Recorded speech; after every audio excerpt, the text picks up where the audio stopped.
बच्चों, क्या हाल चाल है आपका? आज हम लोग आवर्त गति के बारे में पढ़ेंगे। कौन सी गति? तो आप जानना चाहते हो कि आवर्त गति क्या है?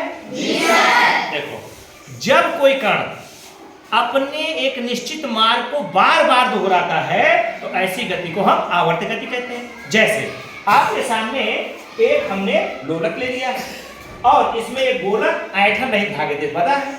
अब ये इसकी मध्यमान स्थिति है। इस मध्यमान स्थिति से हम एक तरफ ले जाकर अगर इस गोलक को हम छोड़ दें, एक किनारे ले जाके अगर हम छोड़ दें तो इसकी गति आवर्ती गति हो जाती है। कौन सी गति? अपने मध्यमान से एक तरफ इधर उधर गति कर रहा है कि नहीं कर रहा है? तो कौन सी गति है?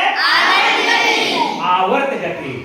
अच्छा, और एक चीज अब सवाल उठता है, आवर्त काल किसे कहते हैं? तो बच्चों, एक चक्कर के समय को आवर्त काल कहते हैं। क्या कहते हैं? एक चक्कर के समय को आवर्त। यहां से नापेंगे तो ये यहां से जाएगा और वापस आएगा, जितना समय लगेगा उसका आवर्त काल होगा। यहां से नापेंगे तो ये गया, आया, फिर आया, तब एक चक्कर होगा। यहां से नापेंगे तो ये गया और फिर यहां आया, तब एक चक्कर होगा। यानी एक चक्कर के समय को हम क्या कहते हैं? आवर्त काल। अब सवाल उठता है, आवृत्ति किसे कहते हैं? तो बेटा इसका ऐसे कहो कि एक सेकंड में जितनी बार दोलन कर ले वो उसका आवर्त काल होता है। एक सेकंड में मान लीजिए कोई चक्कर करने वाली वस्तु है, चक्कर लगा रही है, तो एक सेकंड में जितना चक्कर लगा दे, जैसे ये पंखा है ना, पंखा ऊपर देखो, एक सेकंड में जितना चक्कर लगा दे वो क्या होगा? उसका आवृत्ति होगा। और अगर मान लीजिए कोई छुरी बीच में कहीं ऐसे फंसा के हिला के छोड़े तो ऐसे फटफट करता है, करता है। वो भी एक आवर्ती गति है और एक सेकंड में जितनी बार वो फड़फड़ाए वो उसकी क्या होती है? आवृत्ति होती है। यानी एक सेकंड में जितना दोलन हो जाए, जितना चक्कर हो जाए, जितना कंपन हो जाए वो उसकी क्या कहलाती है? आवृत्ति। और एक चक्कर, एक दोलन की जो समय होता है उसे क्या कहते हैं? अब बेटा एक तीसरा चीज है आयाम। क्या है? आयाम।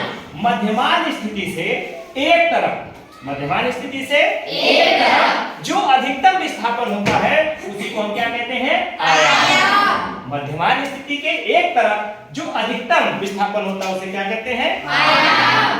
अच्छा बच्चों, जानते हो कि जब ये किनारे जाता है तो ये फिर वापस क्यों आता है? कौन सा बल है जो वापस लाता है?